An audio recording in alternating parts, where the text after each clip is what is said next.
Decomposition reaction.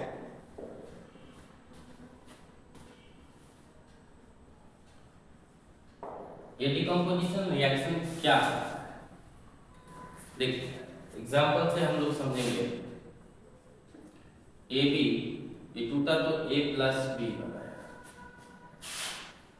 A B C ये टूटेगा ए plus B plus सी बना है।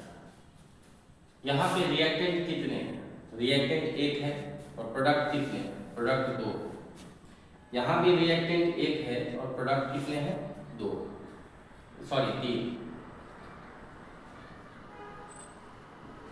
और ये है प्रोडक्ट। तो देखिए डिकम्पोजिशन रिएक्शन एक ऐसा रिएक्शन होता है जिसमें एक रिएक्टेंट टूट के दो या दो से अधिक प्रोडक्ट बनाते हैं। तो a reaction in which a single reactant breaks to form two और more product is known as decomposition reaction.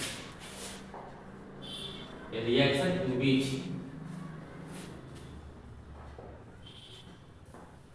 a single reactant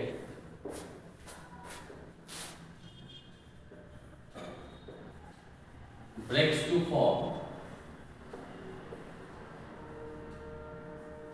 two or more product। इस तरह के रिएक्शन को हम डिकम्पोजिशन रिएक्शन कहते हैं। अब डिकम्पोजिशन रिएक्शन में तीन प्रकार के डिकम्पोजिशन रिएक्शन। एक होता है thermal decomposition reaction,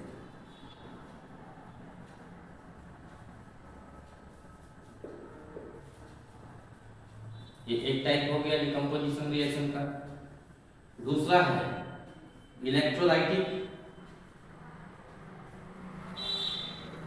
decomposition reaction और तीसरा है फोटोलाइटिक डिकम्पोजिशन रिएक्शन। देखिए थर्मल डिकम्पोजिशन रिएक्शन एक ऐसा डिकम्पोजिशन रिएक्शन है जो हीट के प्रेजेंस में होता है। थर्मल मींस होता है हीट, तो जो डिकम्पोजिशन रिएक्शन हीट के प्रेजेंस में हो उसको हम थर्मल डिकम्पोजिशन रिएक्शन कहते हैं। इलेक्ट्रोलाइटिक डिकम्पोजिशन रिएक्शन उस डिकम्पोजिशन रिएक्शन को कहेंगे जो कि इलेक्ट्रिक करंट के प्रेजेंस में हो, और फोटोलाइटिक डिकम्पोजिशन रिएक्शन वो डिकम्पोजिशन रिएक्शन होता है जो कि सनलाइट के प्रेजेंस में होता है। बारी बारी से हम एक एक करके सीखेंगे।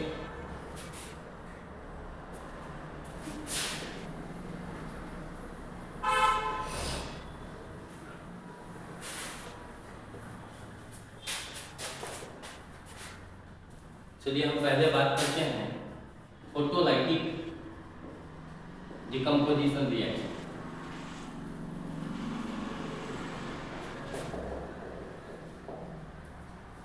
आखिर ये फोटोलाइटिक डिकम्पोजिशन रिएक्शन क्या है?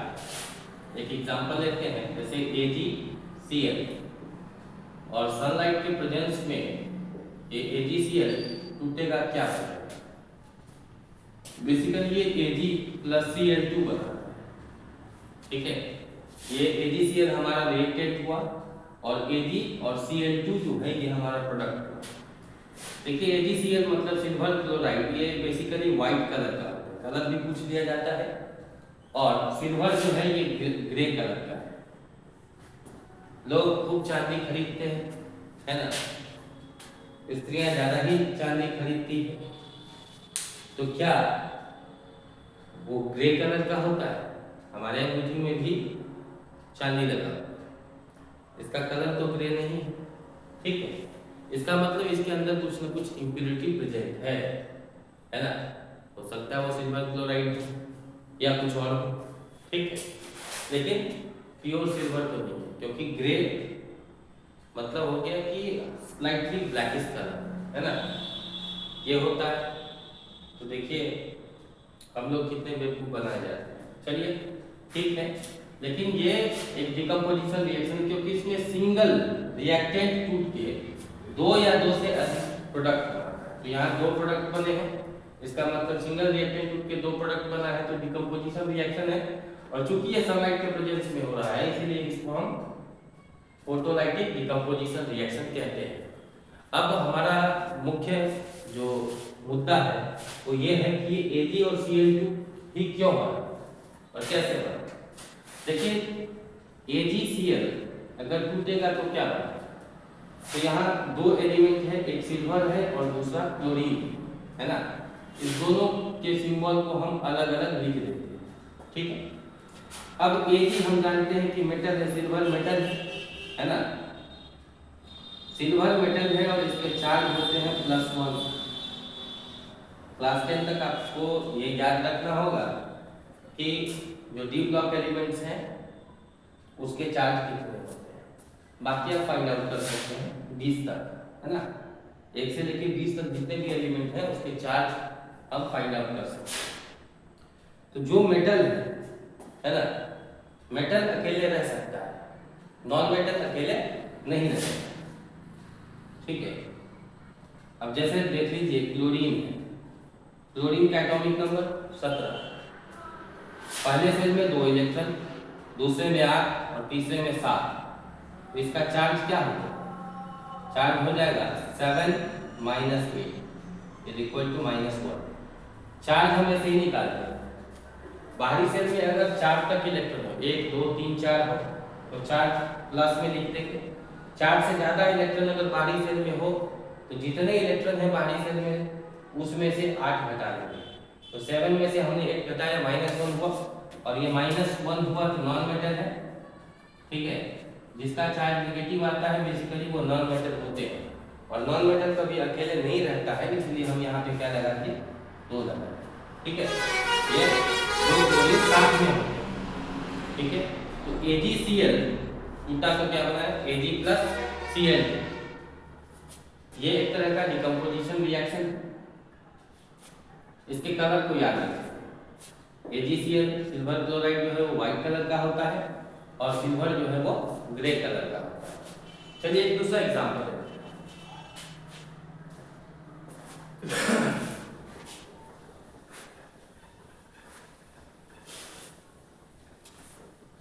फोटोग्राफी आजकल तो बहुत फेमस है ना, हर एक चीज का लोग फोटो खींचते हैं।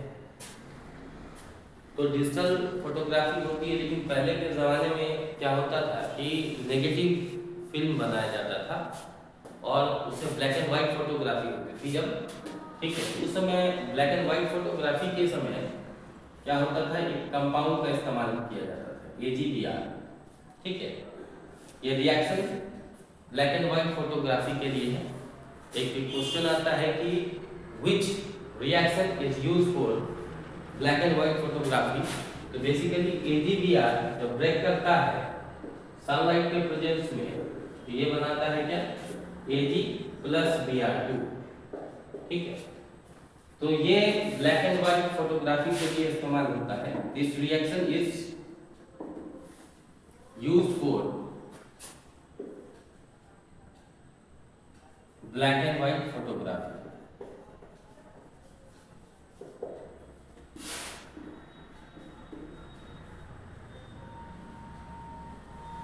फिर हम देखें कि आखिर ये Ag और Br2 भी क्यों बना। तो आपको एक चीज याद रख लेना चाहिए कि क्लोरीन, ब्रोमीन, आयोडीन और एस्टेटीन फुल कलर ब्राइटनेस इन एकाई टीवी, ठीक है। ये पूरा जो ग्रुप 17 है हेलोजन फैमिली, इसका तो चार्ज जो होता है वो कितना होता है -1, सभी का चार्ज -1। तो देखिए AgBr जब टूटेगा तो हमने बताया कैसे तोड़ते हैं। यहाँ पे 2 अलग अलग एलिमेंट है, इसको हम लिख लें, Ag और Br को अलग अलग लिख लें। आप जानते हैं कि सिल्वर का जो चार्ज है वो कितना है +1, तो सिल्वर का चार्ज +1 है, इसका मतलब ये मेटल है, और जो मेटल है उसको हम अकेले लिख सकते हैं, ठीक है।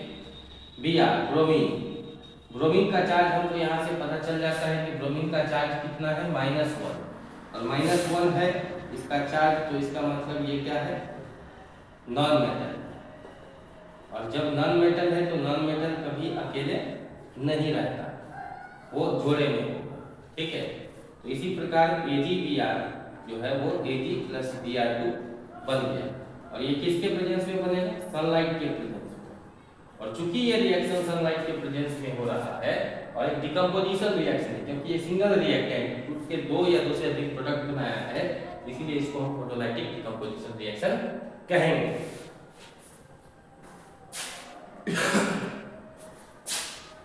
अब दूसरा जो टाइप है हमारा डिकम्पोजिशन रिएक्शन का, वो थर्मल डिकम्पोजिशन रिएक्शन। तो थर्मल डिकम्पोजिशन रिएक्शन क्या होता है?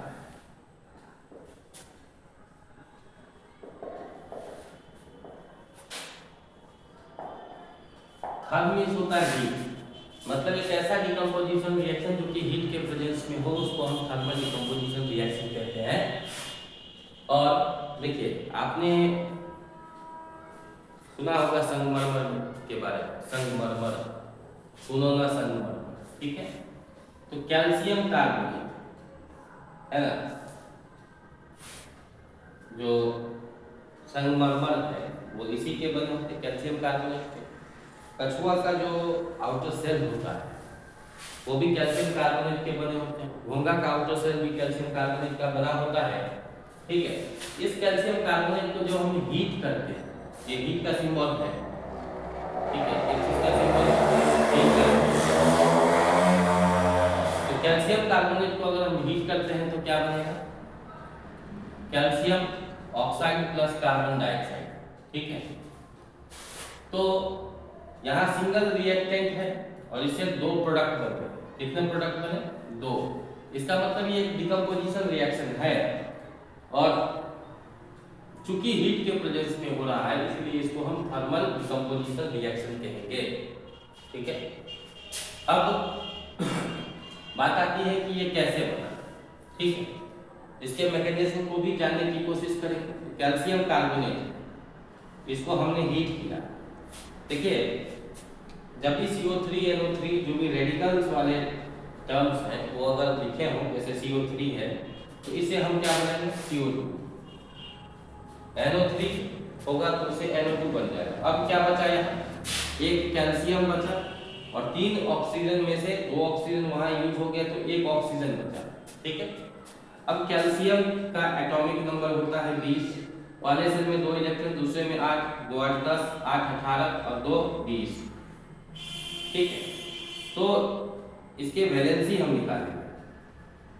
वैलेंसी इसका कितना हुआ? बाहरी सेल में सिर्फ 2 इलेक्ट्रॉन है तो वैलेंसी 2 हुई, है ना। अगर आपको चार्ज भी निकालना है इसका तो चार्ज कितना हो जाएगा? चार्ज हो जाएगा +2, क्योंकि 4 तक अगर इलेक्ट्रॉन होता है बाहरी सेल में तो ऐसे ही निकाल सकते हैं। और वैलेंसी में हम कभी भी प्लस या माइनस नहीं लिखते। तो कैल्शियम का वैलेंसी हो गया 2। ऑक्सीजन का देखिएगा, ऑक्सीजन का एटॉमिक नंबर है 8, पहले सेल में 2 इलेक्ट्रॉन होंगे, दूसरे में 6, तो वैलेंसी कितनी हुई? वैलेंसी हुई, है ना, 8 - 6, क्योंकि 4 से ज्यादा इलेक्ट्रॉन है तो 8 में से घटा देंगे, 2 आया, ये वैलेंसी हो गया। अगर आपको चार्ज चेक करना है तो चार्ज में हम लोग उल्टा करते हैं, बाहरी सेल में जितना इलेक्ट्रॉन है वो लिखते हैं, अगर 4 से ज्यादा इलेक्ट्रॉन है तो उसमें से 8 घटा देते हैं, ये हो गया -2, ठीक है। तो क्लास 9 में भी हमने पढ़ा कि फार्मूला कैसे बनाते हैं। तो हम जो चार्ज है, चार्ज का अगर माइनस या प्लस जो भी है वो हटाते हैं और लिखते हैं तो क्या बन जाता है? वैलेंसी। इसको सिंपलेस्ट रेशियो में कन्वर्ट करेंगे तो 2 1 जा 2, 2 1 जा 2, इसका जुड़ता है इसके साथ, इसका जुड़ता है इसके साथ। अब क्या हो गया? ये Ca1O1, तो 1 नहीं लिखा जाता है, क्या हो जाएगा? CO, ठीक है। तो इस प्रकार हम इसको क्लियरली लिख सकते हैं कि कैल्शियम कार्बोनेट तो जब हम हीट करेंगे तो क्या बना? CaO बना और प्लस साथ में कार्बन डाइऑक्साइड बन गया, ठीक है। अब इसी का एक और एग्जांपल हम ले लेते हैं। मान लिया जाए कि NaNO3 आती है, NaNO3 सोडियम नाइट्रेट, इसको हम हीट करेंगे, है ना। हीट करेंगे तो क्या बनेगा? वैसे ही Na2O और प्लस NO2, Na2O और NO2 क्यों बना, कैसे बना, ये आप इजीली फाइंड आउट कर सकते हैं। मैंने आपको बताया था अभी कुछ देर पहले कि NaNO3 तो NO3 है ना, ये रेडिकल्स वाले टर्म है, आप इसको NO2 लिख सकते हैं, नाइट्रोजन डाइऑक्साइड। अब क्या बचा है, एक सोडियम एलिमेंट बच गया, सोडियम के एक एटम, ऑक्सीजन 3 एटम है, एक एटम बचा हुआ है, ठीक है। अब इसके हम फार्मूला लिखेंगे। सोडियम का एटॉमिक नंबर 11 है, पहले सेल में 2 इलेक्ट्रॉन होगा, दूसरे में 8 और तीसरे में 1, तो हमारी वैलेंसी कितनी होगी सोडियम की 1, क्योंकि एटॉमिक सेल में एक ही इलेक्ट्रॉन है, तो हम इसके नीचे लिखते हैं। ऑक्सीजन कितना होगा, ऑक्सीजन का एटॉमिक नंबर 8 है, पहले सेल में 2 और दूसरे में 6 होगा, ठीक है। तो वैलेंसी कितनी हो गई, जब वैलेंसी निकालते हैं तो 8 में से माइनस कर देंगे, क्योंकि 4 से ज्यादा इलेक्ट्रॉन है यहाँ, तो 8 में से 6 गया तो कितना हो गया 2, उसको हमने यहाँ लिख दिया, ठीक है। ऑक्सीजन के नीचे उसकी वैलेंसी, सोडियम के नीचे उसकी वैलेंसी, इसका जुटा इसके साथ, इसका जुटा इसके साथ, ये क्या हो गया Na2O1, तो 1 नहीं लिखा जाता Na2 को। और हम इसको क्लियरली लिख सकते हैं कि NaNO3 जब टूटेगा इन प्रेजेंस ऑफ हीट, तो क्या बना है Na2O प्लस NO2, ठीक है। पर क्लियर है कि थर्मल डिकम्पोजिशन रिएक्शन की क्या मैकेनिज्म है, किस प्रकार से करते हैं, ठीक है। अब बात आती है इलेक्ट्रोलाइटिक डिकम्पोजिशन।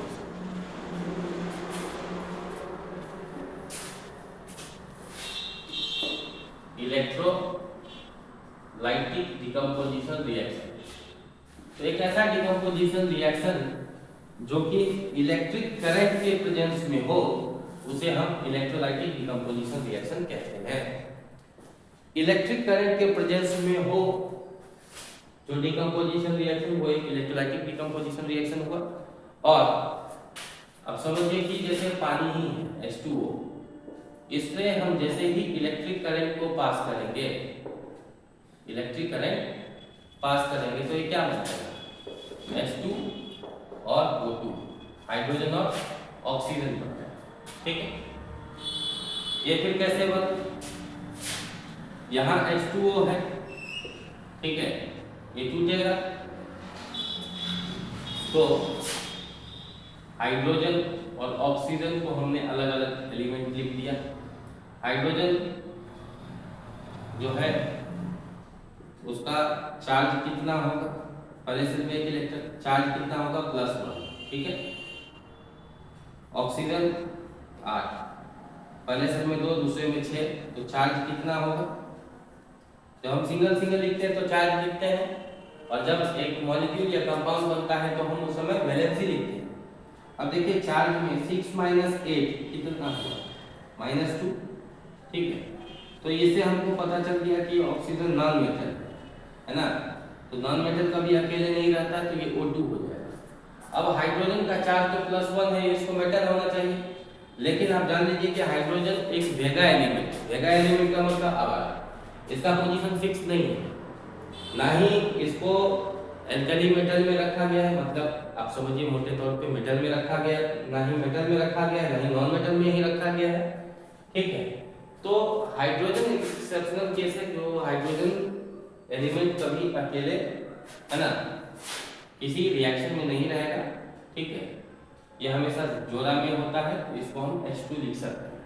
तो अब देखिए कि H2O के टूटने के बाद H2 + O2 बन गया, ठीक है, और ये इलेक्ट्रिक करंट के प्रेजेंस में ये रिएक्शन होता है, इसीलिए हम इसे इलेक्ट्रोलाइटिक डिकम्पोजिशन रिएक्शन कहेंगे, ठीक, क्लियर है।